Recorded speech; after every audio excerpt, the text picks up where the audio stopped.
Test number 4 po tayo, mga kapatid. Ang mga sulat na ito ay nakalipas na taon, noong 2023. So ito po yung kanilang ginagawa.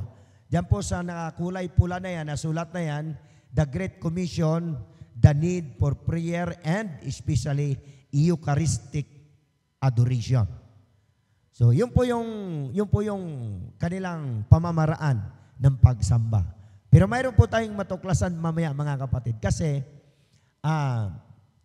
ang atin pong mga kapatid sa Amerika, nakasubaybay po yan kung ano ang gawain ng atin pong mga kapatirang mga Katoliko dyan po sa Vatican.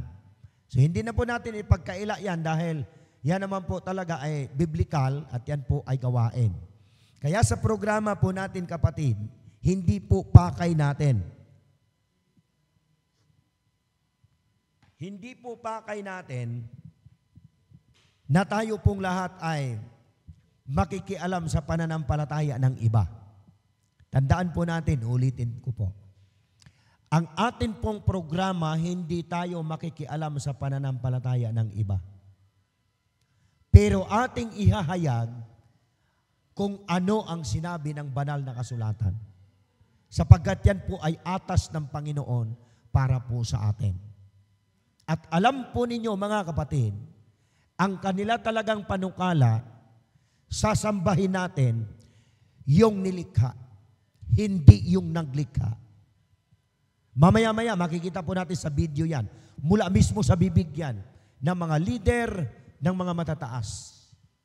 Kaya dito po sa pag-aaral natin na civil in the horizon, natatanaw natin kung ano ang nangyayari ngayon sa atin pong kapanahunan.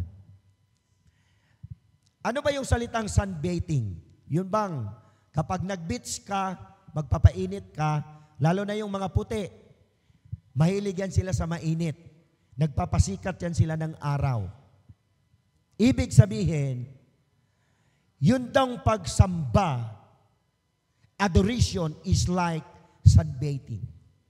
Yung kanilang pagpuri sa Panginoon ay para ka lang nakaharap sa araw na nagpapainit ka.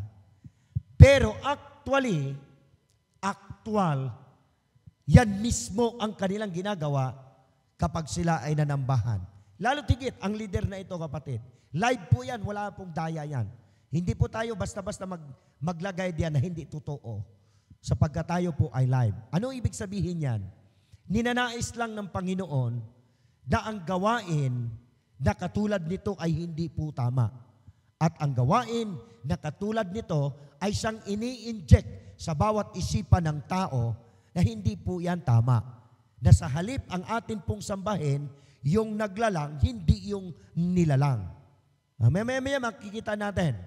You let the sun shine on you as you truly are, says Cardinal.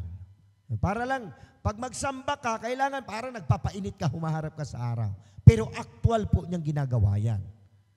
Kaya mamaya makikita natin kung ano talaga ang kanilang panukala sa buong sangkatauhan, sa buong mundo, bakit ginagawa ito na mali naman? At mayroon namang totoo, kung nakapattern talaga tayo sa katotohanan, bakit hindi natin gawin yung tama? At dito tayo sa mali. At kanila mismong pinatunayan yan. Ito po ay nasa loob ng Roman Catholic Church. So si Pope Francis po yan. Sa tuwing siya'y magmimisa, doon kasi sa St. Peter, ang kanya pong misahan doon ay noon lang sa maliit na bintana, makikita kapag nagsalita niya. Pero kung nandoon siya sa loob, kapatid, ito talaga ang kanyang ginagawa. Adoration is like a sunbathing. You let the sun shine on you as you truly are. He said, the monstrance is in the shape of the sun. Yun pong hawak-hawak niya, kapatid. Yan po yung kanyang ginagawa kung nasaan ang pagsamba niya, inahaharap po niya yan doon sa araw. Napansin niyo po ba? Kung anong uri ang pagsamba ng taong ito at anong uri ang pagsamba ng mga kaibigan nating mga Islam. Ang mga Islam po, mga kapatid, ang mga Muslim po, kapag nakakita ng araw yan, lalo tigit alas 5, hahanapin nila yan, haharap yan sila doon. Kasi nung nagsalita yan sa Dubai, kanya pong itinataas na ang dapat sambahin, yun pong nagbibigay sa atin ng liwanag. Walang iba kundi ang araw. Meaning to say, Sunday worship ang kanyang ini-impose lagi. Kaya ang civil in the horizon, malaking pagtatalo yan sa buong sanglibutan. Kasi gagawin siyang batas, magiging batas siya kung ano ang kanyang ginagawa, yayakapin siya ngayon ng sangkatauhan. Bakit ganon? At sino po ang magbubunyag nito? Wala pong iba. Ang purpose, mga kapatid, yung hawak-hawak niya, ito po ay isang ipinakita niya sa buong sanglibutan. Ito yung Eucharist to the world. Yung Eucharist kasi, yan po yung uri ng kanilang pagsamba. Yan po yung kanilang paniniwala. At yung hawak-hawak niya, kapatid, na yan yung magiging isang daanan para ang tao ay maniniwalang higit at madadaya niya ang isipan ng bawat isa. In the Middle Ages, mula nung after death of Jesus Christ, 500 years, hanggang 1,500 years, the Dark Ages montres were open-shaped like little churches. Sinabi na po yan ng ating mga manunulat lahat. Hindi na po natin ipagkakaila yan. Ang tanong, sinulat yan ng ating manunulat 1800s pa, matagal ng panahon. Ito ngayon ang katuparan ng sinabi ni Mrs. White. Dahil actual po yan na nakikita natin. Biro mo yan? Sino po sa inyo familiar doon sa Last Supper? Yung huling hapunan ng atin pong Panginoon nung siya nandito pa sa lupa. Mayroon din po silang ginagawang ganon. Kaso lang, ang sa kanila, aktual nila na ginagawa, pero yung katawan at yung dugo na kumakatawan mismo, literal nilang ginagawa yan, na ito ay nakapagpalungkot sa Diyos kasi pinalitan nila ang kasaysayan ng ibang gumaganap dyan sa kanilang gawain. So ini-inject po yan sa bawat isipan ng tao. Bakit ganon, mga kapatid? Kasi alam natin na ang kaaway ng Diyos, marami siyang gagawing pamamaraan. Kaya ang mga pamamaraan na ito, tutuklasin po nating mabuti kasi ito yung nangyayari sa atin pong kapanahunan. So tandaan po nating mabuti, ito yung panglingla sa tao. Ang panglingla sa tao sa bawat bansa, bawat nilalang, ito po ay magiging totoo. At nangyayari talaga aktual sa kanila pong ginagawa. Now, ang sabi po ng Matthew 7:20, kaya't makikilala ninyo ang mga hindi tunay na propeta ayon sa kanilang mga ginagawa. Kaya ibinabalik natin ang talatang ito, kapatid. Kasi sa kanilang mga gawa, makikilala ninyo doon sa bunga. Ang kanilang ginagawa, kapatid, malilingla ka. Dahil hindi naman ho ang kaaway magsasabi na ganun ka-brutal ang mangyayari. Hindi. Smooth yan siyang pumapasok sa atin pong eklesya. At ang eklesya natin, marami pong tumatangkilik sa ganyan. Tingnan natin mabuti. Kasi ito po ay ginawang batas.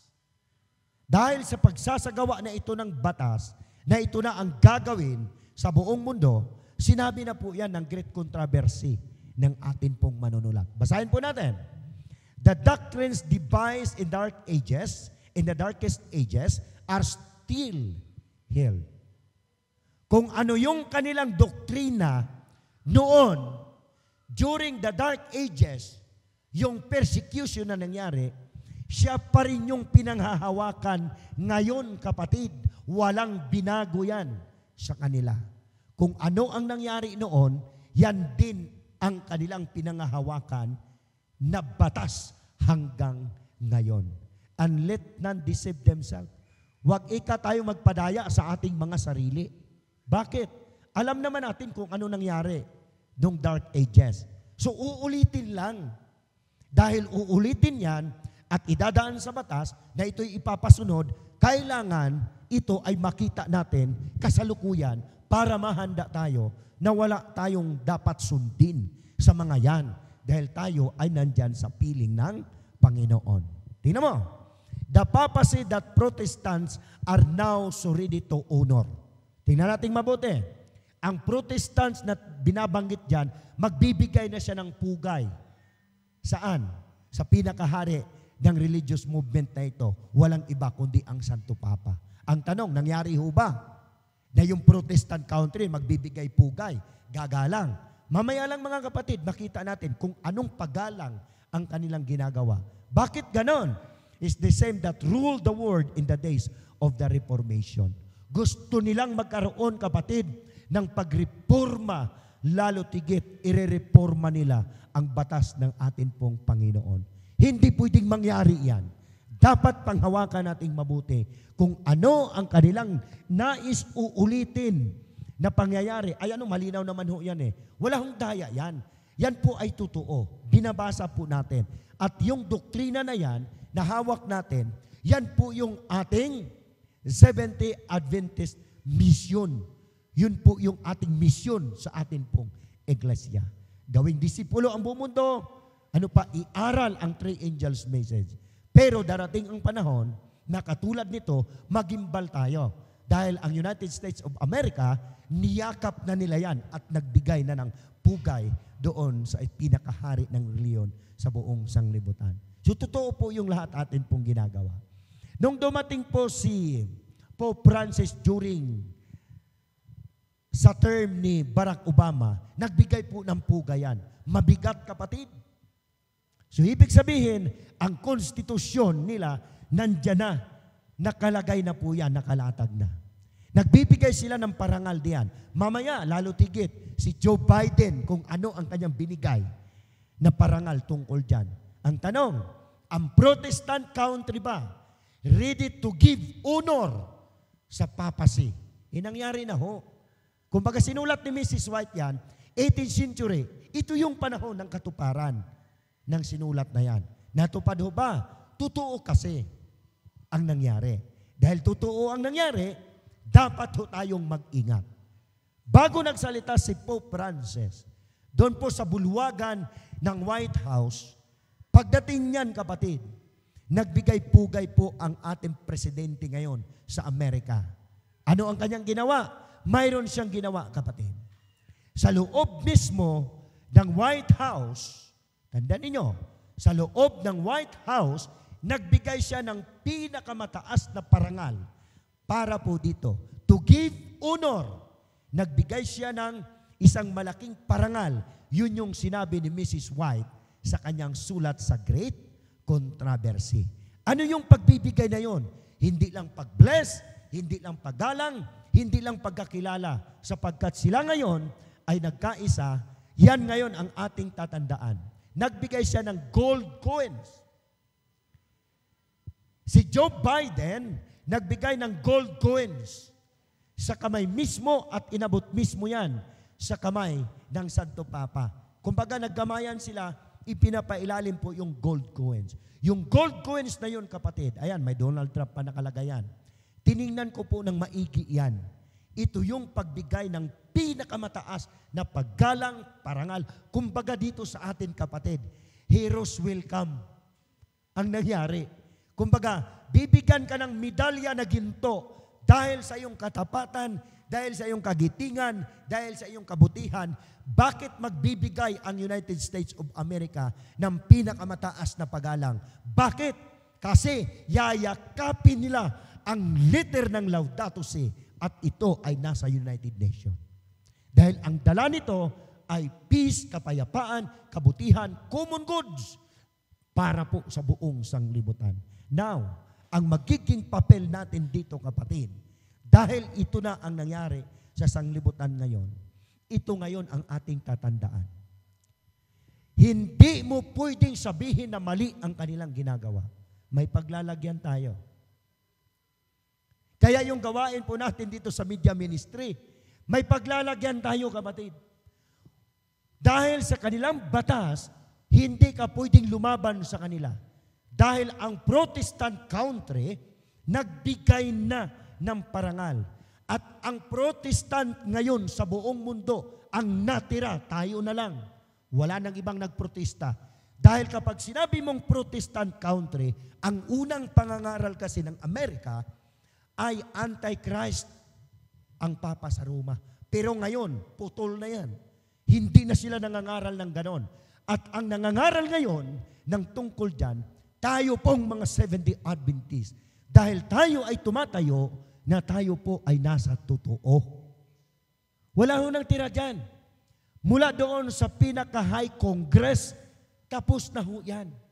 Dahil ang level ng mga high Congress, mula sa Senado, mula doon sa kanilang representative, tapos na hong niluto yan. Tayo po ay nabibilang sa local Congress. Nasa ilalim tayo, pero tayo na lang ngayon ang lumalaban sa kanila. Wala nang iba, kapatid. Wala nang hinihintay dyan. Lahat ng reliyon sa buong mundo, nagbigay galang na dyan. Ang tawag niyan, evangelicals. Tanungin ko kayo, ang Iglesia ba ni Kristo evangelical? Hindi. Evangelical yan, kapatid. Saksi ni Jehovah, evangelical yan.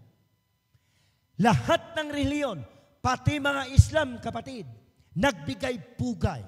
Bakit? Ang matitira, tayo. Kaya sabihin nila, nako, dapat huwag nilang isigaw yan. No! Loud cry ang atin pong dapat isigaw. Na darating ang panahon na tayong lahat ay mayroong paglalagyan sa mga bagay na ito. Tayo po ay tatayo sa Diyos tayo. Dahil alam natin na ang kasaysayan, kapatid, ito ngayon ang nangyayari, katuparan ito. Tingnan nyo ng konti dyan, baka magkamali tayo. Pero sinusundan po natin mabuti kung ano ang magiging impact nito sa ating sanglibutan. When appearing as members of their order, they wore a garb of sanctity, visiting prisons and hospitals, administering to the sick and the poor, professing to have renounced the word, and bearing the sacred name of Jesus, who went about doing good. Yan po yung ginagawa ngayon. Tandaan ninyo, gumagalang po yan ngayon sa buong sanglibutan. Totoo ba yung sinabi ni Mrs. White, kapatid? Pumupunta yan doon sa mga mahihirap ngayon. Pumupunta yan ngayon sa may mga sakit. Pumupunta yan ngayon sa mga nangangailangan. Lahat ng pwedeng gawin ng taong ito na makasalanan katulad natin, ginagawa niya ang pinakamahirap gawin ng isang leader, pero kailangan niyang gawin kasi kailangan mangyari na makuha niya ang simpatiya ng buong sanglibutan. At ito, kapatid, ang kanyang gawain. CNN yan, hindi pwedeng magsinungaling yan. Yan po ay central na report mula sa United States of America. CNN, yes, may CNN din sa Pilipinas. Ang galaw nitong taong ito, ang galaw ng pontipikang ito, kapatid, siya po ay pumupunta sa lahat ng mga nangangailangan, lahat ng mga mahihirap, lahat ng may mga kanser, lahat ng nasa ospital, lahat ng mga bata na nasa bingit ng kamatayan sa sakit, dinadalaw niya yan. Hinahalikan pa niya yan, kapatid. Pati yung may mga nuka, hinahalikan pa niya yan. Niyayakap pa niya yan. Pati yung may mga laway-laway na mga tigulang sa ospital, niyayakap yan. Bakit? Kunin niya ang simpatiya ng buong sanglibutan na kung sino ang magsasabing mali yung kanyang ginagawa. Tanong, mali ba yung ginagawa niya?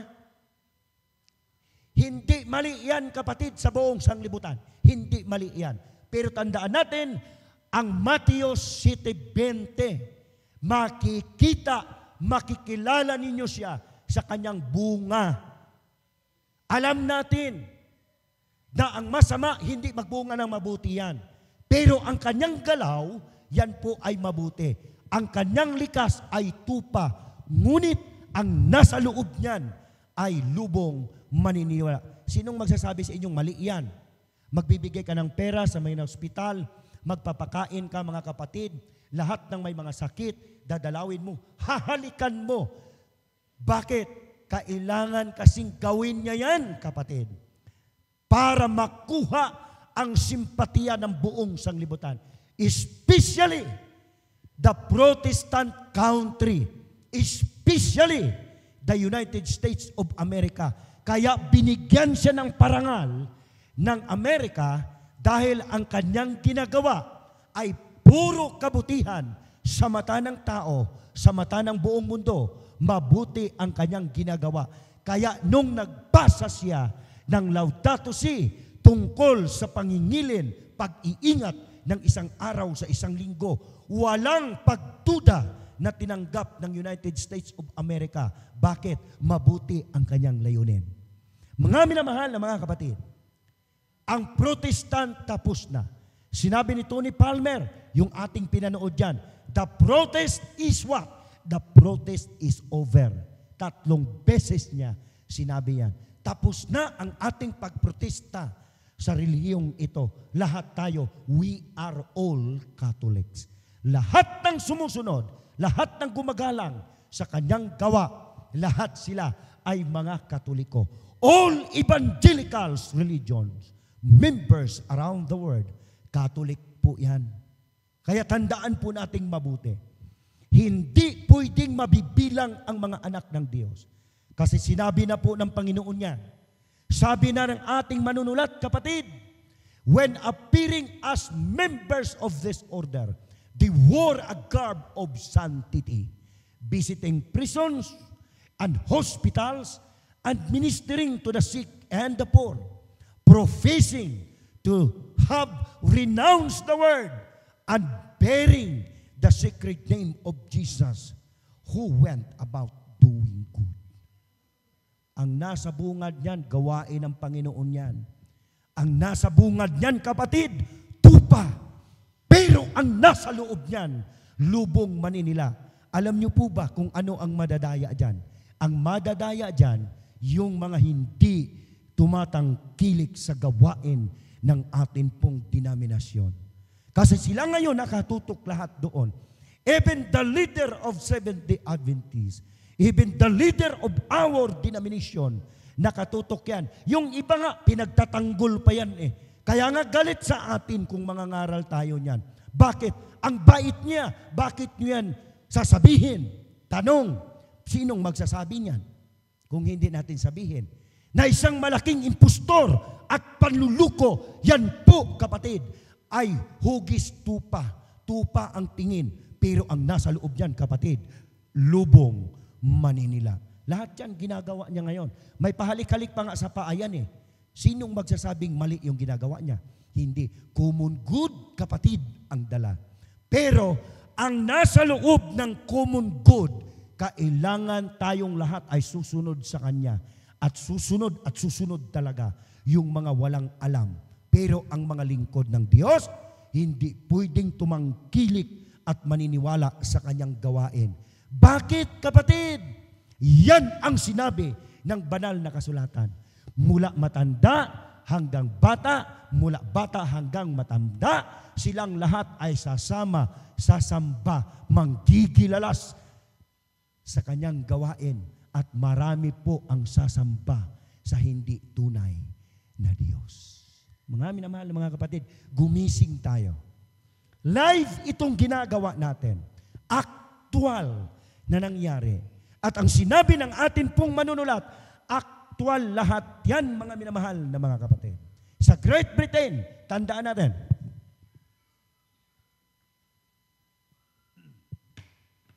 ang Amerika, ang kanya pong right hand, walang iba kundi ang Great Britain. Kahit ngayon, manood kayo ng balita, sino ngayon ang dudurog sa Houthi? Sino ang dudurog sa Iran? Sino ang dudurog sa lahat ng mga ISIS sa buong mundo? Sino? Ang Great Britain. Bakit? Yan po ang right hand ng United States of America. The second most powerful nation in the world. Yan po ang magre-representa na dudurugin kayo. At ang nasa likod yan, kapatid, ay ang Amerika. Tandaan po nating mabuti. Kaya nagkaroon ng pinakamalaking digmaan noon sa World War I and II ngayon magkakaroon din ng pinakamalaking digmaan. Bakit? Mauudyukan ang lahat ng ito. Bakit ganon ang nangyari? Kasi isinulat na po yan ng atin pong manunulat. Mangyayari at mangyayari yan, kapatid. Eto, pakinggan ninyong mabuti. Mula sa mga leader na ito, na mula mismo sa kanyang bibig, atin pong panuurin kung ano ang mangyayari sa susunod na kabanata. Lagyan po natin ang sounds. Ganda yan. And frankly, how their faith was usurped from the Catholic. Watch this. Parents who've sent their kids over need to sit down and have a discussion about them, how their privacy was violated, and frankly, how their faith was usurped from the Catholic faith to this new environmental religion. We're going to continue also to talk in the show about what Pope Francis is talking about. We're just getting breaking news that we're trying to keep you up to date on his homilies, his talks. Listen to this global speak. Not an ounce of Catholicism in this talk.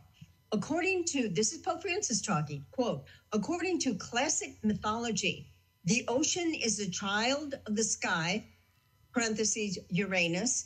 Its vastness leads mortals to look up and rise to infinity. This is what Francis is talking about. He goes on, but at the same time, the ocean is the sun of the earth that embraces, thus inviting to envelop the entire inhabited world with tenderness. I mean, this is eco-global speak, Laudato Si on steroids. Kapatid, ang issue na kanilang pinag-uusapan dyan, taga-Europe po yan. Ang issue na nais nilang iparating sa buong sanglibutan. Doon sa Global Youth Day, 1,560,000 youth ang nakuha ni Pope Francis sa kanilang grand meeting na ang dapat sambahin ang araw. Ang dapat sambahin, Sunday worship tayong lahat.